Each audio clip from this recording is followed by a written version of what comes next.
Pensar que essa criança, esse jovem vai ser um cidadão se ele não souber ler, escrever, se expressar e expressar uma ideia e tudo isso. Ao mesmo tempo é um mundo onde essa questão da participação é cada vez mais importante, né? Nós estamos vivendo um momento político, eu acho, difícil no sentido de precarização dessas relações políticas e tudo. E, por outro lado, uma precarização também de uma coesão social, de laços, né, sociais e tudo isso. Então, como pensar que essa educação que tem que ter, ele tem que ter uma base de língua portuguesa, de matemática, de ciências, de história e tudo, como é que educação é essa que vai favorecer que ele possa participar dessa sociedade, né? Como é que é isso? Serei pretensioso ao dizer algumas coisas aqui, mas assim, eu acho que, olhando para o aspecto qualidade, e qualidade tem que estar associado a algum padrão, eu não gosto nem de dizer essa palavra, porque ela é considerada maldita, a gente não tem identidade, a gente não tem um projeto de educação nem para o país, a gente não tem um projeto de educação para os estados, com raras exceções, e se a gente não tem uma identidade, a gente não sabe para onde vai. Nós não temos um sistema de educação, nós temos vários sistemas de educação que não conversam entre si, que não há compromisso, vamos dizer assim, nem de governo, nem da sociedade civil, de produzir alguma coisa que seja coerente. Então, se um menino hoje mora com sua família na cidade de São Paulo e o pai de repente é transferido para o interior do Mato Grosso, ele perde completamente, fica sem saber o que acontece, entra numa sala de aula que não é mais aquilo que ele tinha e não sabe o que vai adiante. E é isso, essa descontinuidade, essa quebra, essa incoerência que nós não articulamos currículo com a formação de professores, nós não articulamos currículo com a avaliação de larga escala que é feita. O professor e os estados, com as avaliações de larga escala, estão abandonando de fazer as avaliações em processos que são mais importantes que as de larga escala, porque elas, não quer dizer que as de larga escala não sejam importantes, mas elas veem o sistema. E o processo do menino na sala é outra história, é muito mais importante para o aprendizado. E, por outro lado, a gestão não também cuida nem da avaliação, nem do currículo, não tem nada articulado aí. Eu acho que para promover democracia, primeiro tem que ter continuidade de uma política articulada, pelo menos desses 4 temas principais que eu citei aqui: currículo, formação de professores, avaliação e gestão. Vou parar. Valéria.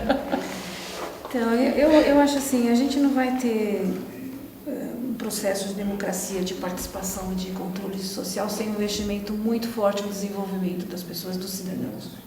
Eu não consigo ver assim, o indivíduo, eu acho que a gente está falando de educação básica extremamente relevante, indiscutível, mas eu acho que a gente está falando de um aspecto que é extremamente importante, que é a questão da formação desse indivíduo como cidadão, né?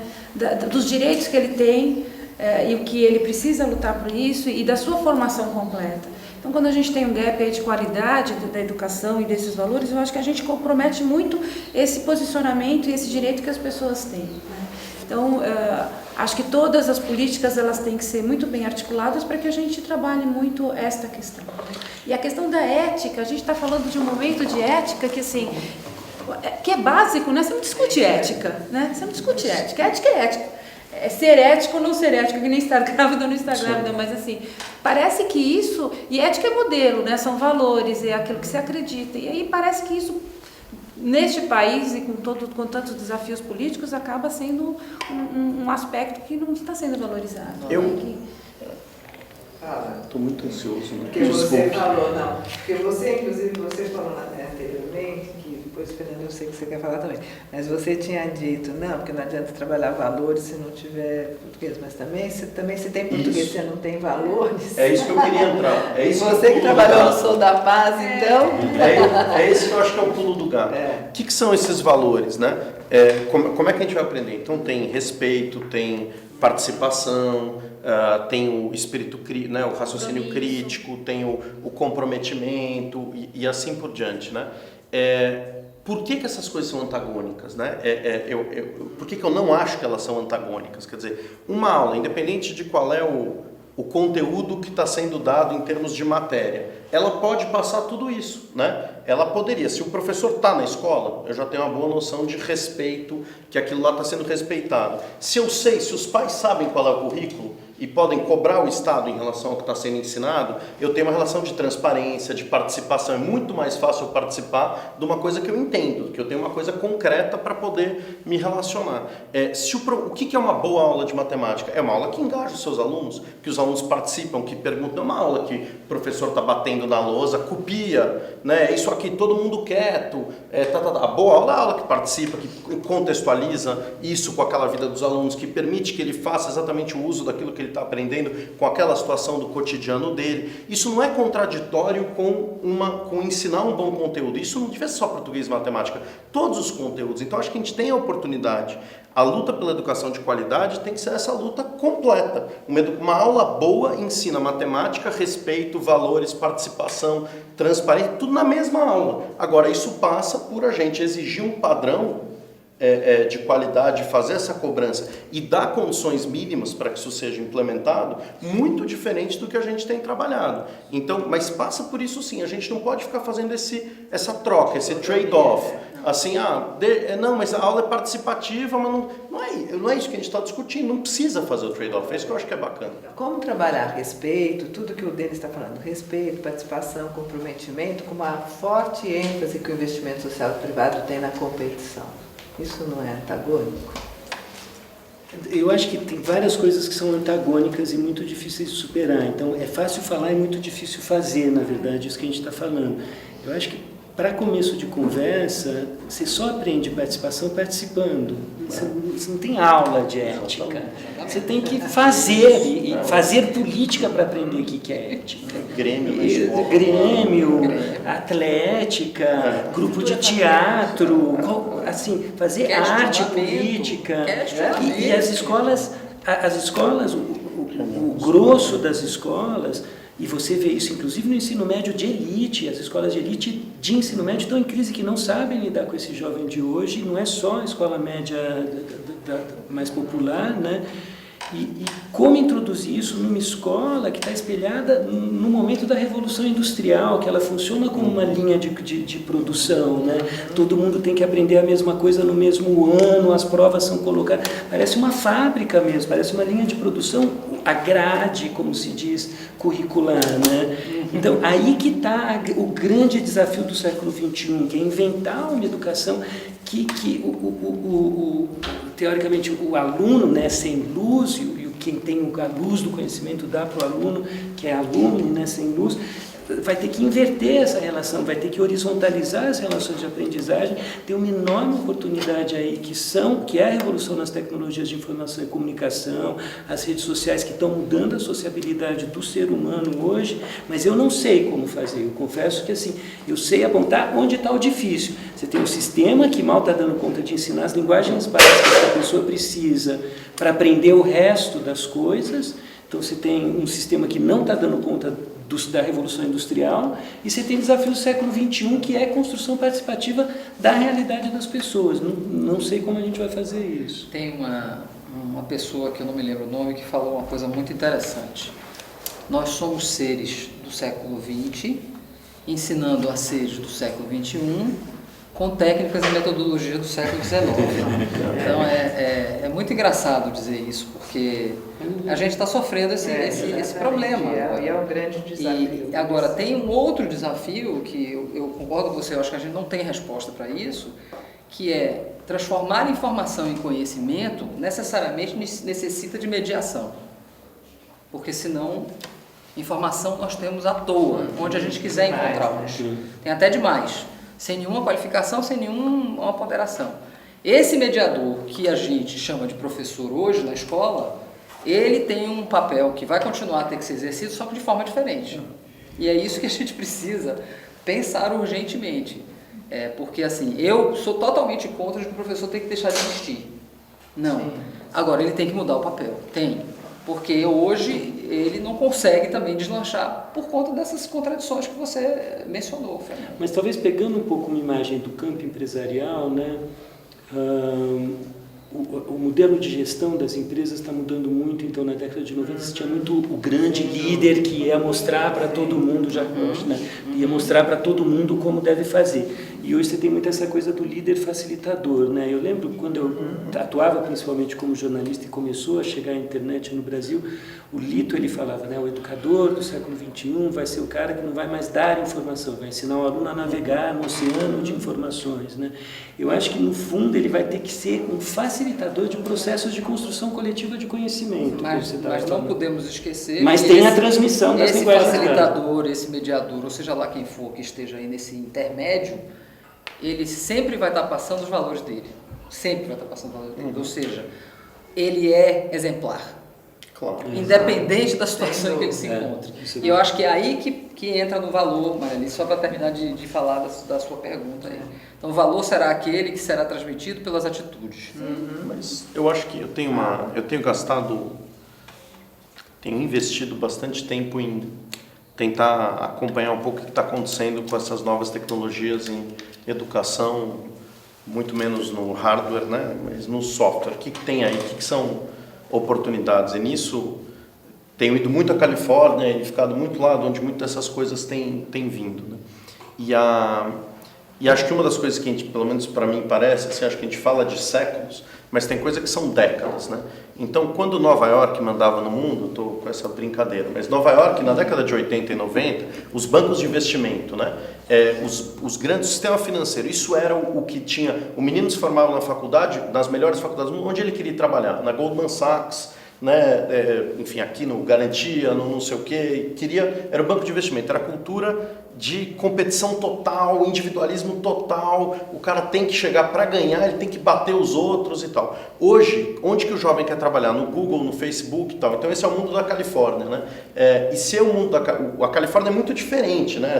Essas empresas, a estrutura é totalmente diferente da estrutura o carro, a disputa pela Ferrari na garagem é quem tem a bicicleta menos poluente, que, né, quando eu pedalo eu gero energia para uma escola de... Quer dizer, os valores são diferentes, a cooperação, tudo em volta do refeitório da empresa, os horários flexíveis, todo mundo trabalha muito, também tem competição, também tem que entregar lucro no final do mês, não é que não tem, mas é diferente Apple, Google, Facebook do que Goldman Sachs, Citibank, e talvez isso de alguma maneira está passando isso que você está dizendo, essa mudança de liderança, de ícones e tal no mundo empresarial. Também tem valores de sociedade dessa geração que está muito mais horizontal nas suas relações, né? Não só nas redes sociais, mas é muito nisso. E eu acho que isso é uma oportunidade para a gente de não ter que trazer, então, agora as técnicas do 19 para o 20, as pessoas do século 20 para o século 21, para aí chegar no aluno do século 21. O que a gente precisa descobrir é como é que essas ferramentas do século 21 chegam. E eu acho que tem experiências concretas, quer dizer, que permitem mais individualização do ensino, que vem na resposta ao contrário do que a escola vinha fazendo antes, que era, antes a ideia de massificação era a ideia de assim, eu pego um conteúdo igual e dou para todo mundo, né? Então fica mais barata a apostila. Agora é diferente, individualizar é que é barato. É muito barato eu permitir para cada aluno dentro de uma sala de aula uma experiência educativa diferente da do outro, que vai levar ele a um aprendizado maior, que respeite mais como ele aprende e tal. Agora, a gente precisa estar aberto para experimentar isso, a gente precisa encontrar coisas de qualidade e preparar o sistema, os professores, os facilitadores, a escola para poder receber essa nova visão. A gente está falando de participação, respeito, comprometimento, né? E essa violência tão grande que a gente vê hoje dentro das escolas e que muitas vezes inviabiliza um bom aprendizado, porque às vezes você até tem um bom professor, você até tem um bom material, mas toda essa questão de indisciplina e de violência que acaba entrando com tudo em algumas escolas, né? E eu acho que de classe média e privadas também, mas às vezes muito mais fortemente, né?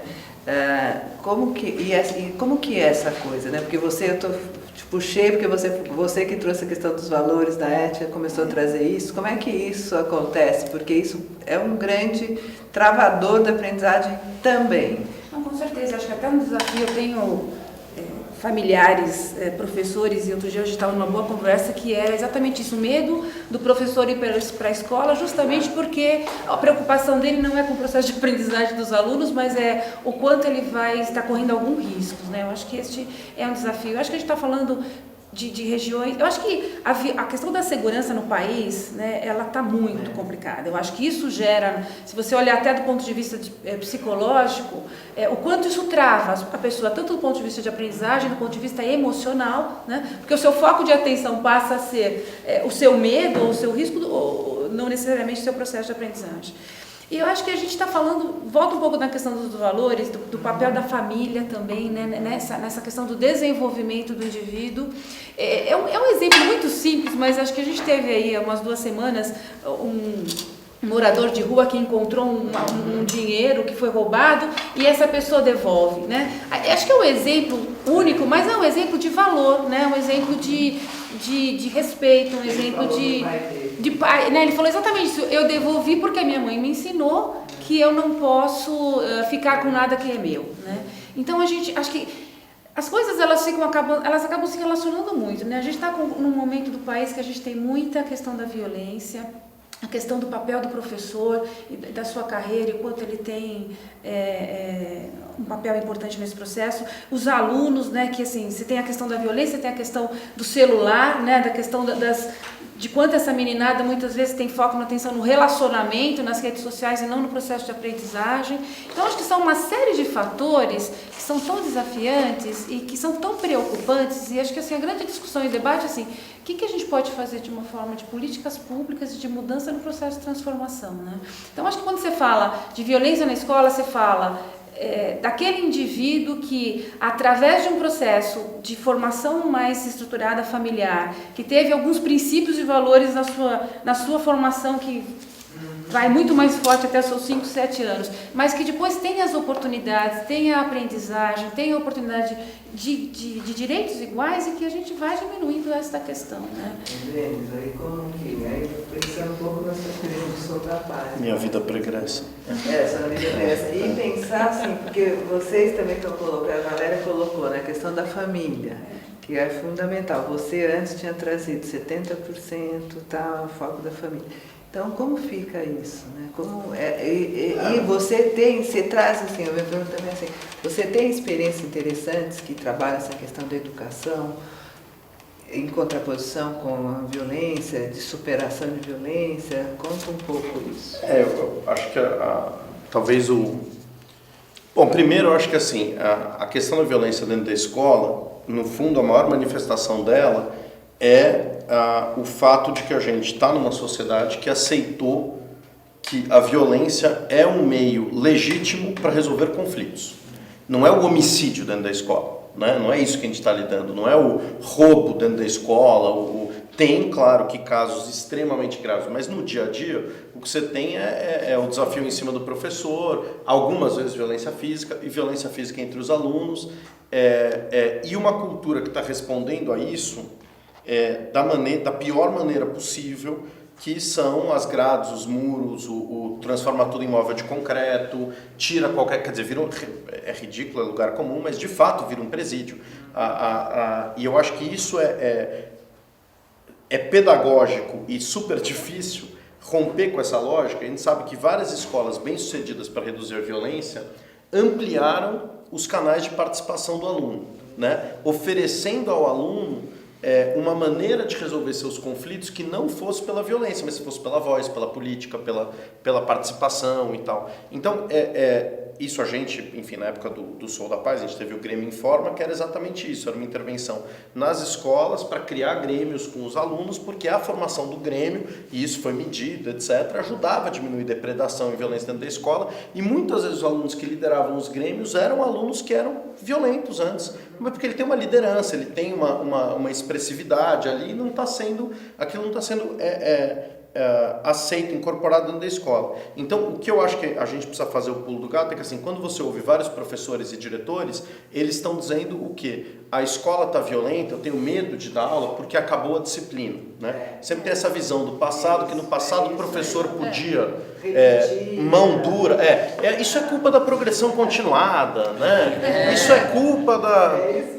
eu podia fazer antes, então agora virou baderna. Que é o mesmo discurso, com todo respeito a quem o faz, do agente prisional quando fala do presídio, que é o mesmo discurso do policial de má qualidade quando fala da polícia, e assim por diante. É uma visão de que bom era ser autoritário, né? E é o contrário, a resposta para isso não é o autoritarismo ou disciplina desse jeito. Tem que ter disciplina na escola, como tem que ter disciplina em qualquer lugar, mas o autoritarismo não é essa resposta. Então, criar esses canais de maneira estruturada, disciplinada, com regra, com consequência para quem descumpre a regra. Ninguém está propondo uma anarquia, mas uma vez tendo isso, você ter mais canais de diálogo, de participação e outras referências que podem aparecer na escola. Agora, o que a gente já viu são coisas terríveis, né?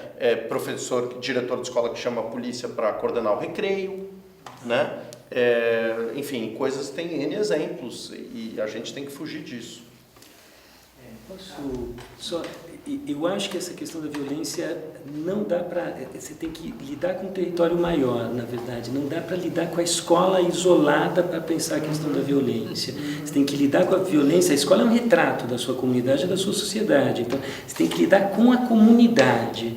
E aí pensar a educação de uma forma muito mais ampla do que a educação que acontece só na escola. A escola tem que ser um dos atores, talvez um ator central, o centro de comunicação da comunidade, mas você tem que ter o espaço de juventude, você tem que ter a cooperativa, você tem que ter a empresa. E a educação hoje se dá no território da cidade, não só na escola, nos meios de comunicação. E aí você tem que... A Secretaria de Educação hoje, o Ministério da Educação, deveria estar pensando não só a escola. Essa é uma das deficiências de política pública hoje. O sistema de educação pensa escola. Não é isso que é a educação do século XXI. É um sistema escolar. Não é um sistema de educação. Não é cidade educadora, comunidade educadora. Né? E aí a violência é um fenômeno comunitário, não é um fenômeno da escola. Ângela, tem alguma... Parte da família, né? Você já tem a violência, a criança já entra na escola submetida à violência. Essa é que é a questão. Então aquilo se torna natural para ela. E ela acaba adotando isso como um instrumento de defesa, porque é o que ela aprende a fazer desde lá. Não com isso querendo culpar ninguém aqui, nem família, mas eu acho que é uma interferência e uma intervenção, concordo com você, Fernando, inteiramente, é toda a cidade e todos os espaços procurando ter um discurso não violento. É uma mudança de cultura.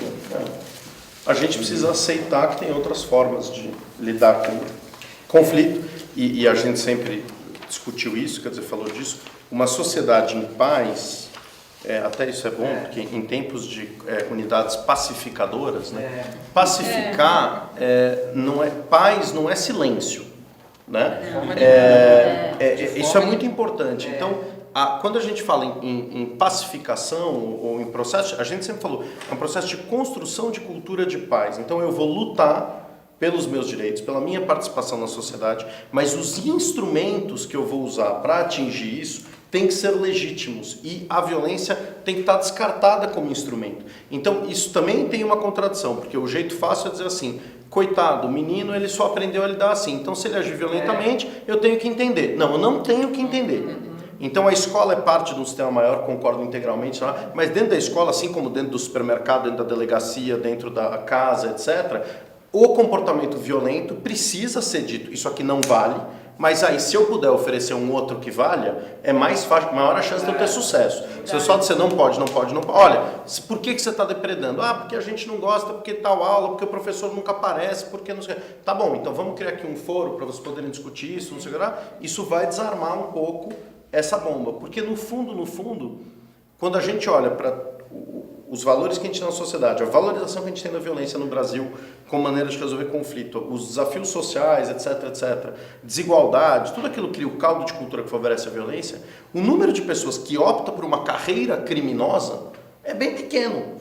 Assim, muita gente tem todos esses problemas em casa, no trabalho, e não tem essa atitude. Então vamos trabalhar com essa maioria, imensa maioria, né, que não tem, para tentar construir o espaço para que realmente a gente diminua ao máximo aquilo que é um comportamento criminoso e tal, e aí tem uma outra política para lidar. Mas no geral a gente precisa responder com não aceitando violência, oferece uma coisa no lugar.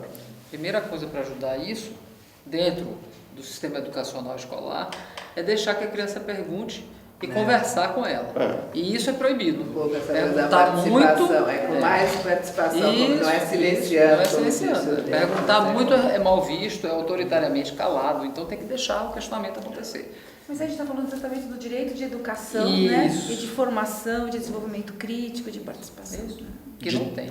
Só um dado, em 30% das escolas aqui no estado de São Paulo, os diretores reportaram que falta de professor, não falta absenteísmo, o professor faltar é um problema muito grave. Em 30% das escolas, os diretores responderam que é um problema muito grave. Quer dizer, várias vezes que eu fui trabalhar, antes de estar em educação com segurança, quando a gente ia trabalhar em escola, uma das coisas que a gente viu é o seguinte: quando começa a ter um monte de aula vaga, não tem rotina nenhuma, não tem o que está acontecendo, a coisa também escala, vai, trará. Isso está acontecendo nas nossas escolas, aqui no estado mais rico do Brasil, todo dia. Todo dia tem milhares de professores que estão faltando. E aí acontece aquilo lá, e aí não tem estrutura para lidar com isso. Então, assim, tem coisas que a gente pode fazer que tem a ver com comportamento individual, tem coisas que tem a ver com valores e comportamentos coletivos, e tem coisas práticas, de estrutura, de garantir que a rotina, pensando só na escola agora, né?